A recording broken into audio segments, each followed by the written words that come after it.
ভুল করে ফেলছেন, আরে ভুল তো সবাই করে। পাপ হয়েছে, আরে পাপ তো সবার আছে, আমরা সবাই পাপী। নফল নামাজে, তাহাজ্জুদের নামাজে, সুন্নত নামাজে সিজদার যে তাসবিহ সুবহানা রাব্বিয়াল আ'লা 3 বার পড়ার পরে আমার ভাইরা, মহিলা প্যান্ডেলে আমার যে মায়েরা বোনেরা আছে, আজকে থেকে পড়বেন, সিজদায় পড়বেন নাকি হুজুর নামাজে তো পড়ি না, হ্যাঁ এরকম পড়বেন তো ইনশাআল্লাহ। বনি ইসরাইলের এক লোক 500 বছর আল্লাহর ইবাদত করেছে। কয় বছর? কোথায় জানেন? সাগরের মাঝখানে এক পাহাড়, ওই পাহাড়ের উপরে বসে 500 বছর টানা আল্লাহর ইবাদত।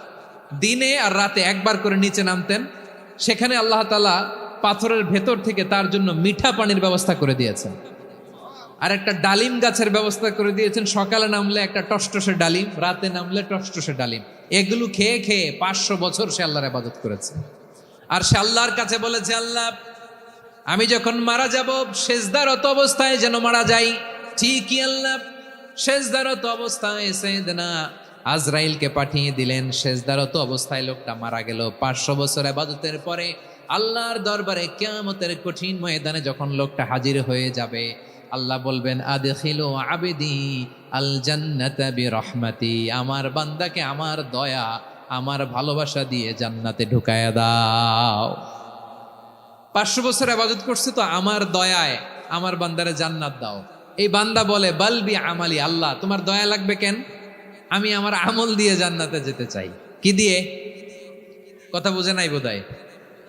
আল্লাহর এই বান্দা কি দিয়ে জান্নাতে ঢুকতে চায়? আমল দিয়ে। আল্লাহ বলছে আমার দয়ায় আমার বান্দারে জান্নাতে নিয়ে যাও ফেরেশতারা। এ বলে আল্লাহ তোমার দয়া লাগবে কেন, সেজদা তো কম দেই নাই, জিকির করতে করতে 500 বছর শেষ করে দিলাম, আবার তোমার দয়া লাগবে? আমি তো আবার আমলেই জান্নাতে যেতে পারি। আল্লাহ বলবেন তাই, ঠিক আছে, আমি চাইলাম দয়া দিয়ে জান্নাত দিব, তুমি চাইলে আমল দিয়ে ঢুকবা, ঠিক আছে, তোমার আমল আর আমার যে দয়া দুইটার একটু মাপ দেই। তোমার 500 বছরের ইবাদত এক পাল্লায় রাখো। আর আল্লাহ বললেন আমি যে দয়া করে এই দুনিয়ার নাজ নেয়ামত বিউটি সৌন্দর্য দেখার জন্য তোমার দুটা চোখ দিয়েছিলাম, দুটা নয় একটা চোখ আরেক পাল্লায় রাখো। রাখা হবে, দেখা যাবে ওই 500 বছরের ইবাদত হালকা হয়েছে, আর মুহূর্তের মধ্যে আল্লাহর দেয়া একটা চোখের নেয়ামত ভারী হয়ে গিয়েছে। আল্লাহ বলবেন তোমার কথা মতো মাপ দেয়া হলো, এবার ফলাফল দেখো, হিসাব বলে তুমি এখন জাহান্নামে যাবা, go to the hell fire, যাও এবার জাহান্নামে যাও। মাপ জোখে যখন আসছো আমার সাথে হিসাব ক্যালকুলেশন, যাও তুমি এবার জাহান্নামে যাবা। এবার লোকটা কাচুমাচু করে বলে আল্লাহ আমি বুঝি নাই, আল্লাহ আমি বুঝতে পারি নাই, খেয়াল করি নাই, তুমি আমারে ক্ষমা করো, তুমি আমারে মাফ করো। ও আল্লাহ এবার আমি টের পেয়েছি, এবার আমি বুঝতে পেরেছি তোমার দয়া ছাড়া দুনিয়ায় কেউ জান্নাতে যেতে পারবে না, কেউ পারবে না। আল্লাহ বললেন ওরে গোলাম তুই তো কিছুই ছিলি না, অস্তিত্বহীনতা থেকে তোরে অস্তিত্বে আনলো কে? ওই ছোট্ট শুক্রাণু থেকে মায়ের পেটে 9 মাস ধরে খাবার দিয়েছে কে? আবার সুস্থতার সাথে দুনিয়ার বুকে তোরে ডেলিভারির ব্যবস্থা করে দিল কে? আবার তোর মায়ের বুকের ভেতরে 2টা খাবারের লাইনের ব্যবস্থা করে দিল কে? আবার তোকে শৈশব পেরিয়ে কৈশোর পেরিয়ে তারুণ্য, তারপরে যৌবন, এগুলো দান করলো কে? তার চেয়েও বড় কথা, পাহাড়ের মাঝখানে সাগরের মাঝখানে 500 বছর ইবাদত করার শক্তি তোর গায়ে দিয়েছে কে? এই সাগরের মধ্যে লোনা পানি লবণের পানি মুখে দেয়া যায় না, সেখান থেকে আমি পাহাড়ের ভেতর থেকে মিঠা পানির ব্যবস্থা করে দিলাম। ওই জায়গায় তোরে রিজিকের বন্দোবস্ত করলো কে? সকাল বিকাল 2 বেলা টসটসে ডালিম খাওয়ার ব্যবস্থা করে দিল কে? তোর আবদার ছিল আল্লাহ আপনি আমার সেজদারত অবস্থায় রুহু কবজ করবেন, তোর শেষ আবদারটাও পূরণ করেছে কে? ও গোলাম আমার রহমতের তুলনায়, আমার নেয়ামতের তুলনায় তোর 500 বছরের ইবাদতের কোনো ওজনই হবে না। গোটা বিশ্বের কেউ কোনোদিন আমার জান্নাতে ঢুকতে পারবে না আমি আল্লাহর দয়া ছাড়া। হুয়ার রহমানুর রহিম, তিনি দয়াময়, তিনি মেহেরবান। জিব্রাইল আলাইহিস সালাম বিশ্বনবীর এই লম্বা হাদিসটা যখন শোনালেন, আমি যা যা বলছি এটা বিশাল এক হাদিসের অনুবাদ। বললেন ইয়া মুহাম্মদ এই দুনিয়ার সবটাই চলে আল্লাহর রহমত দিয়ে। হাদিসের শেষ কথা, সব চলে আল্লাহর কি দিয়ে? তখন বিশ্বনবী সাহাবাদের বললেন ও সাহাবারা শোনো, আল্লাহর জান্নাতে কেউ কোনোদিন প্রবেশ করতে পারবে না তার রহমত ছাড়া। সাহাবারা বললেন ইয়া রাসূলুল্লাহ আপনিও না, আপনিও কি আল্লাহর রহমত ছাড়া প্রবেশ করতে পারবেন না? বিশ্বনবী বললেন না আমিও না, আমি বিশ্বনবীও আল্লাহর জান্নাতে আল্লাহর রহমত ছাড়া ঢুকতে পারবে না। তবে কিয়ামতের দিন আল্লাহর রহমত আমার চারদিকে বেষ্টনী দিয়ে থাকবে। আল্লাহ নিজের পরিচয় দিয়ে বললেন, আলিমুল গায়বি ওয়াশ শাহাদাতি হুয়ার রহমানুর রহিম। আমি হলাম রহমান, আমি রাহিম। আল্লাহরে চিনছেন? ও বারোখালীর ভাইয়েরা, আপনার রবকে চিনতে পারতেছেন?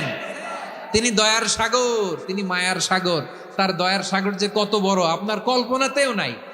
এজন্য আপনার পাপ যত বড় হোক, অন্যায় যত বড় হোক, অপরাধ যত বড় হোক, আপনার জুলুম যত বড় হোক, আল্লাহর রহমান নামের দরিয়া তার চাইতেও বড়। আল্লাহ বলেন, খুলিয়া ইবাদিয়াল্লাযীনা আসরাফু আলা আনফুসিহিম লা তাকনাতু মির রাহমাতিল্লাহ ইন্নাল্লাহা ইয়াগফিরুয যুনুবা জামিআ ইন্নাহু হুয়াল গফুরুর রহিম। ও আমার গুনাহগার বান্দারা শোনো, জুলুম করেছো, ভুল করেছো, অন্যায় করেছো, আল্লাহর রহমত থেকে নিরাশ হয়ো না। আমরা বিশ্বাসীরা কশিনকালে আল্লাহর রহমত থেকে নিরাশ হব না। ঠিক কিনা বলেন? আল্লাহর রহমত থেকে নিরাশ হবেন? ভুল করে ফেলছেন, আরে ভুল তো সবাই করে। পাপ হয়েছে, আরে পাপ তো সবার আছে। আমরা সবাই পাপী, সবাই পাপী। যত পাপ হোক, ভুল হোক, অন্যায় হোক, অনুতপ্ত হয়ে তওবা করে, অজু করে, জায়নামাজটা বিছিয়ে সেজদা দিয়ে চোখের পানি ছাড়েন। চোখের বেয়ে পড়া পানি আল্লাহর কাছে যে কত প্রিয়। অনুতপ্ত বান্দার চোখের পানির ফোঁটা তার চোখ বেয়ে, নাকের ডগা বেয়ে জমিনে ড্রপ করার আগেই আল্লাহর ওই বান্দার সব গুনাহ মাফ করে দেয়। আল্লাহ বললেন, আমি রহমানুর রহিম, আমি দয়াময়, আমি মেহেরবান। এরপর আল্লাহ বললেন, হুয়াল্লাহুল্লাযী লা ইলাহা ইল্লা হুয়াল মালিকুল কুদ্দুসুস সালামুল মুমিন। ওয়াল্লাহুল্লাযী, তিনি এমন আল্লাহ, লা ইলাহা ইল্লাহু, তিনি ছাড়া কোনো ইলাহ নাই। আল মালিক, তিনি হলেন আল মালিক। আল্লাহ বলছেন, আমি হচ্ছি আল মালিক। আমি কি? মানে সম্রাট। আল মালিক মানে হচ্ছে the king, the king of kings. সব রাজার বড় রাজা, মহারাজা। তার চেয়ে বড় রাজা আর কেউ নাই, তার চেয়ে বড় সম্রাট আর কেউ নাই, তার চেয়ে বড় ক্ষমতাধর সত্তা মহাবিশ্বে দ্বিতীয় কেউ নাই। চিৎকার করে বলেন ঠিক কিনা? তিনি আল মালিক। আল মালিক মানে ক্ষমতাধর, ক্ষমতার মালিক, রাজা ধীরাজ বাদশাহ।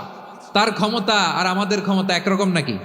আবার আমার নবী, বিশ্ব নবী যখন সিজদায় লুটিয়ে পড়তেন, আম্মা জানা এসে বলেন, আমরা তো সিজদার মধ্যে সুবহানা রাব্বিয়াল আলা বলেই শেষ, কিন্তু বিশ্ব নবী তাহাজ্জুদের নামাজে, নফল নামাজে, সুন্নত নামাজে 3 বার সুবহানা রাব্বিয়াল আলা তাসবিহ পড়ার পরে তিনি পড়তেন, সুবহুন কুদ্দুসুন রাব্বুল মালাইকাতি ওয়ার রূহ। সুবহ কুদ্দুস রব্বুল মালাইকাতি ওয়ার রূহ।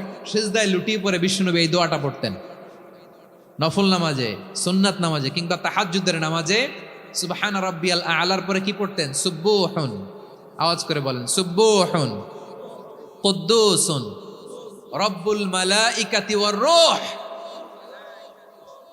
মানে আল্লাহ আপনি প্রশংসিত, আল্লাহ আপনি অতি পবিত্র, আপনি সব ফেরেশতা কুলের রব, ফেরেশতাদের সরদার জিব্রাইলের রব। সুবহানাল্লাহ। আজকে থেকে পড়বেন সিজদায়? হ্যাঁ, বারোখালীবাসী পড়বেন নাকি? হুজুর নামাজে তো পড়ি না। হ্যাঁ, এরকম নফল নামাজে, তাহাজ্জুদের নামাজে, সুন্নত নামাজে সিজদার যে তাসবিহ সুবহানা রাব্বিয়াল আ'লা 3 বার পড়ার পরে আমার ভাইরা, মহিলা প্যান্ডেলে আমার যে মায়েরা বোনেরা আছে, আজকে তো রেকর্ড হয়ে যাবে, কালকেই ভিডিও পেয়ে যাবেন। 3 বার সুবহানা রাব্বিয়াল আ'লা পড়ার পরে পড়বেন সুবহুন কুদ্দুসুন রব্বুল মালাইকাতি ওয়ার রূহ। পড়বেন তো ইনশাআল্লাহ? আল্লাহ বলেন না, আমি হলাম আল মালিক, আসল ক্ষমতার মালিক, the king of kings, the owner of ultimate power, the owner of ultimate authority, the owner of ultimate sovereignty, নিরঙ্কুশ একচ্ছত্র ক্ষমতার মালিক হচ্ছি আমি আল্লাহ। আল্লাহ তাআলা সূরা মুলকের শুরুতে বলছেন, তাবারাকাল্লাযী বিয়াদিহিল মুলকু ওয়া হুয়া আলা কুল্লি শাইইন কাদির। মহিমান্বিত সত্তা, যার হাতে ক্ষমতা, তিনি যা চান তাই করতে পারেন। আওয়াজ করে বলেন তো তিনি কে? আবার আল্লাহ বলেন, কুলিল্লাহুম্মা মালিকাল মুলকি তুতিল মুলকা মান তাশাউ ওয়া তানজিউল মুলকা মিম্মান তাশা ওয়া তুইজ্জু মান তাশাউ ওয়া তুযিল্লু মান তাশাউ বিয়াদিকাল খায়র ইন্নাকা আলা কুল্লি শাইইন কাদির। আল্লাহু আকবার। হে নবী, আপনি বলুন, আল্লাহুম্মা মালিকাল মুলক, আল্লাহ আপনি ক্ষমতার মালিক। তুতিল মুলকা মান তাশা, যাকে চান তারে ক্ষমতার চেয়ারে বসান। ওয়া তানজিউল মুলকা মিম্মান তাশা, যাকে চান তাকে ক্ষমতার চেয়ার থেকে ছুঁড়ে ফেলে দেন। তিনি কে? ক্ষমতার চেয়ারে বসায় কে? আবার মনে চাইলে আস্থা করে ছুঁড়ে নিক্ষেপ করেন, তিনি কে? আবার আল্লাহ বললেন, ওয়ালাম ইয়াকুল্লাহু শারীকুন ফিল মুলকি, আমার ক্ষমতায় কোনো শরিক নাই, কোনো জোট নাই, কোনো পার্টনার নাই, কোনো অংশীদার নাই। আবার আমি চলে গেলে আমার ক্ষমতার দাবিদারও কেউ নাই। আল্লাহু আকবার। এই দুনিয়াতে রাজা মারা গেলে পরে রাজা কে হয়? রাজার ছেলে রাজা, ঠিক কিনা বলেন? আল্লাহ চলে গেলে আরেকজন বসবে নাকি? এরকম না, তার ক্ষমতার সাথে দুনিয়ার ক্ষমতার কোনো মিলই নাই। এজন্য তিনি তার নাম দিয়েছেন আল মালিক। আল মালিক, the owner of power, the owner of ultimate power and sovereignty, the king of kings, সব রাজার বড় রাজা, মহারাজা আল মালিক, তিনি হচ্ছেন আল্লাহ। চিৎকার করে বলেন ঠিক কি না? তিনি আসল ক্ষমতার অধিকারী। দুনিয়াতে যে আমরা ক্ষমতা নিয়ে কামড়াকামড়ি করি, মারামারি করি, কিয়ামতের দিন আল্লাহ জিজ্ঞেস করবেন, কই তোদের ক্ষমতা আজকে বল। কিয়ামতের সময় সব মানুষগুলো যখন ইন্তেকাল করবে, সব জিনেরা যখন ইন্তেকাল করবে, সব ফেরেশতারা যখন ইন্তেকাল করবে, বাকি থাকবে মালাকুল মাউত। মালাকুল মাউত এসে বলবে, আল্লাহ আপনার কথা মতো সবাই শেষ, মানুষগুলো নাই, জিনগুলো নাই, আমার সতীর্থ ফেরেশতাগুলো নাই, মহাবিশ্বে আর কেউ নাই। আল্লাহ বলে, এখন কে আছে? মালাকুল মাউত বলবে, আল্লাহ তুমি আছো আর আমি। তুমি তো আল হাইয়্যু আল কাইয়্যুম, অবিনশ্বর, শাশ্বত, চিরঞ্জীব, কোনোদিন মরবা না, তুমি আছো আর তোমার গোলাম আমি আছি আজরাইল। মহাবিশ্বে কয়জন আছে মাত্র? জোরে বলেন। এক হচ্ছেন আর হচ্ছে মালাকুল মাউত। আল্লাহ তুমি আছো আমি আছি। আল্লাহ বলবে, ঠিক আছে, এবার তোমার মরণের পালা, মুত ইয়া মালাকাল মাউত, হে মৃত্যুর ফেরেশতা তুমি মরো। মালাকুল মাউত আল্লাহর আদেশ বাস্তবায়ন করতে যে বিকট একটা চিৎকার দিয়ে মৃত্যুবরণ করবে। ওই চিৎকার দুনিয়ার মানুষেরা, চিৎকারের আওয়াজ যদি দুনিয়ার মানুষেরা শুনতে পেত, দুনিয়ার মানুষের প্রত্যেকের কানের পর্দা ফেটে মুহূর্তের মধ্যে সব লাশ হয়ে জমিনে পড়ে রইত। ভয়ঙ্কর চিৎকার দিয়ে মালাকুল মাউত বিদায় নেবে, কেউ নাই। এবার বলেন তো, মহাবিশ্বে মহাশূন্য, কেউ নাই, উপরে নিচে, সামনে পেছনে, ডানে বায়ে কোনো সত্তা, কোনো জীবিত সত্তার আছে? একজন ছাড়া, তিনি কে? কুল্লু মান আলাইহা ফানি ওয়া ইয়াবকা ওয়াজহু রাব্বিকা যুল জালালি ওয়াল ইকরাম। পড়েন, ফাবিআইয়ি আলাই রাব্বিকুমা তুকাযযিবান। কেউ থাকবে না একজন ছাড়া, একজন ছাড়া। এই ড্রোন দেখে হাত নাড়ালে হবে? আমার দিকে তাকাইতে হবে, কথা শুনতে হবে। মহাবিশ্বে কেউ নাই, একজন সত্তা ছাড়া। আওয়াজ করে বলেন, তিনি কে? এবার আল্লাহ ডেকে বলবেন, লিমানিল মুলকুল ইয়াউম, লিমানিল মুলকুল ইয়াউম। ক্ষমতা কার? Who belongs the kingdom today, who belongs the power authority today, who belongs the sovereignty today. আজকে ক্ষমতা কার? দুনিয়াতে ক্ষমতা নিয়ে এত কামড়াকামড়ি, দুনিয়াতে চেয়ার নিয়ে এত মারামারি, এত অত্যাচার, এত রক্তপাত, এত ব্লাডশেড। আজকে বলো তো ক্ষমতা কার? কার ক্ষমতা? মহাশূন্যে কোনো আওয়াজ নাই, শুধু আমার রবই বলবেন, লিমানিল মুলকুল ইয়াউম। আজকে ক্ষমতা কার? কোনো আওয়াজ নাই, উত্তর দেওয়ার মতো জীবিত কোনো সত্তা নাই, ফলে কেউ উত্তর দিতে পারবে না। আল্লাহ নিজেই প্রশ্নের উত্তর দিয়ে বলবেন, লিল্লাহিল ওয়াহিদিল কাহ্হার। একচ্ছত্র অধিপতি, ক্ষমতার মালিক আল্লাহ ছাড়া কারোর জন্য কোনো ক্ষমতা নাই, চিল্লায় বলেন ঠিক কি না?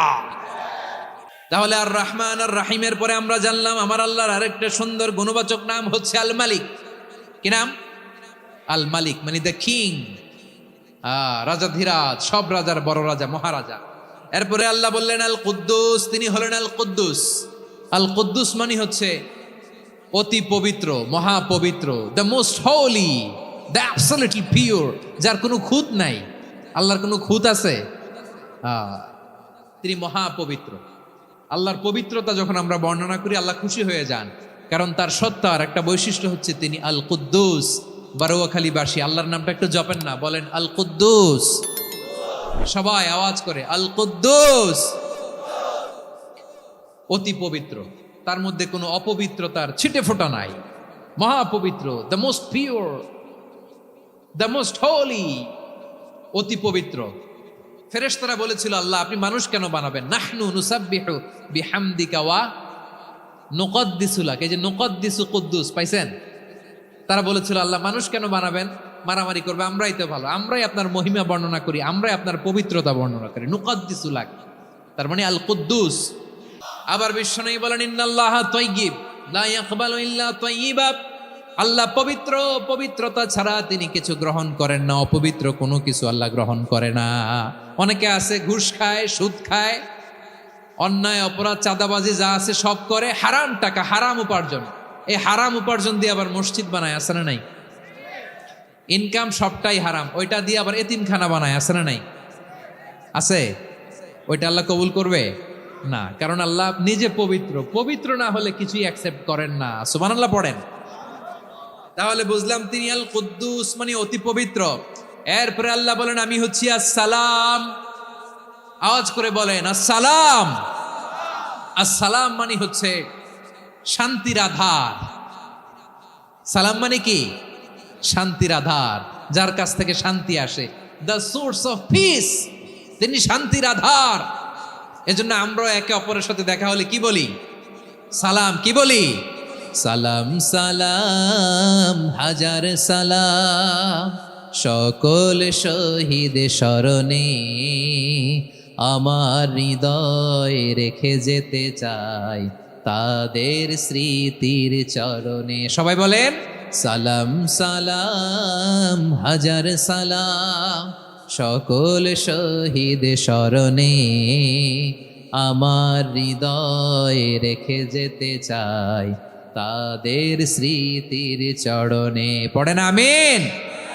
আমরা সকল ভাষা শহীদ, সকল মুক্তিযোদ্ধা, তাদের জন্য দোয়া করি।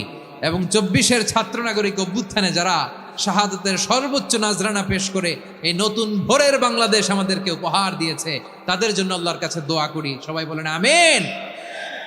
আল্লাহর একটা নাম হচ্ছে আসসালাম, মানে হচ্ছে শান্তির আধার, দ্য সোর্স অফ পিস। শান্তি দেওয়ার মালিককে। এজন্য শান্তি চাইবো কার কাছে? আল্লাহ তুমি আমার দেশটাকে শান্তিময় করো, বলেন আমিন। আল্লাহ তুমি আমাদের পরিবারের শান্তি নসিব করো, পড়েন আমিন। আল্লাহ আমাদের জীবনটাকে তুমি শান্তিময় করো, পড়েন আমিন।